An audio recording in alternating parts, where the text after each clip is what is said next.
Selamat bertemu kembali saudara-saudara dalam renungan hari ini. Kiranya kita semua dalam keadaan baik-baik saja seperti jiwa kita juga baik-baik saja.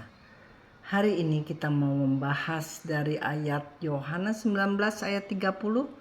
Sesudah Yesus meminum anggur asam itu berkatalah ia, "Sudah selesai." Lalu ia menundukkan kepalanya dan menyerahkan nyawanya. Saudara, Tuhan Yesus mengatakan tetelestai, yang berarti dalam bahasa aslinya adalah selesai atau menyelesaikan, menuntaskan, menggenapi, mengakhiri. Juga dari kata-kata tetelestai tersebut, di atas kita tahu bahwa Yesus sudah menyelesaikan atau menggenapi semua yang belum genap atau belum selesai kita lakukan. Sesuatu yang harus diakhiri, digenapi, diselesaikan oleh Dia, berarti apakah sebelum itu manusia belum mengakhirinya atau menuntaskannya? Ya, manusia selama ini belum ada seorang pun yang berhasil menyelesaikan, mengakhiri hukum Taurat yang diberikan oleh Allah. Saul jatuh, Daud juga jatuh, Salomo jatuh, nabi-nabi juga jatuh. Tidak ada seorang pun yang berhasil. Kitab Roma menulis sebagai berikut. Roma 3 ayat 10 sampai 14. Tidak ada yang benar, seorang pun tidak. Tidak ada seorang pun yang berakal budi. Tidak ada seorang pun yang mencari Allah. Semua orang telah menyeleweng. Mereka semua tidak berguna. Tidak ada yang berbuat baik, seorang pun tidak. Kerongkongan mereka seperti kubur yang ternganga. Lidah mereka merayu-rayu, bibir mereka mengandung bisa. Mulut mereka penuh dengan sumpah serapah. Saudara, berarti Allah Bapa menyerahkan anaknya untuk menghukum semua dosa yang seluruh dunia lakukan.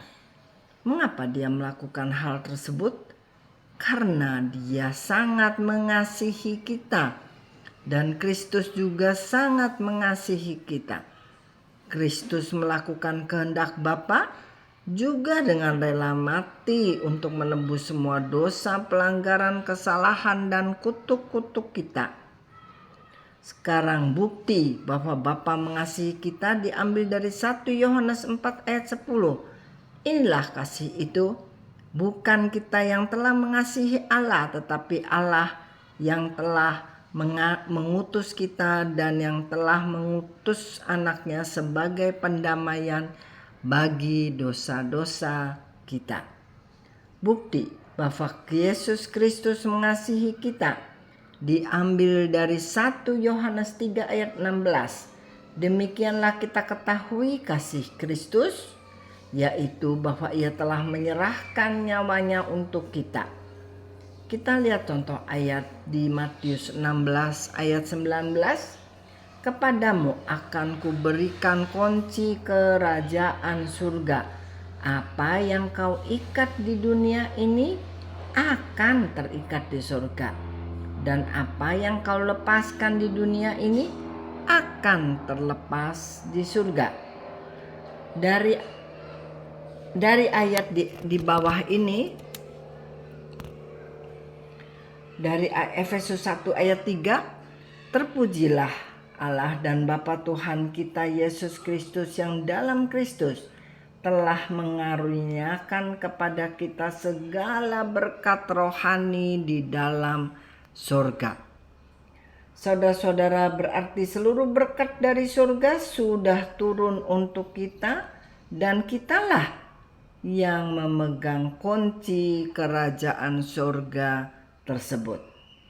Kalau kita memegang atau mengikat erat-erat seluruh harta benda dan uang kita, maka surga pun memegang atau mengikat dengan kuat sehingga kita tidak menerima apa-apa.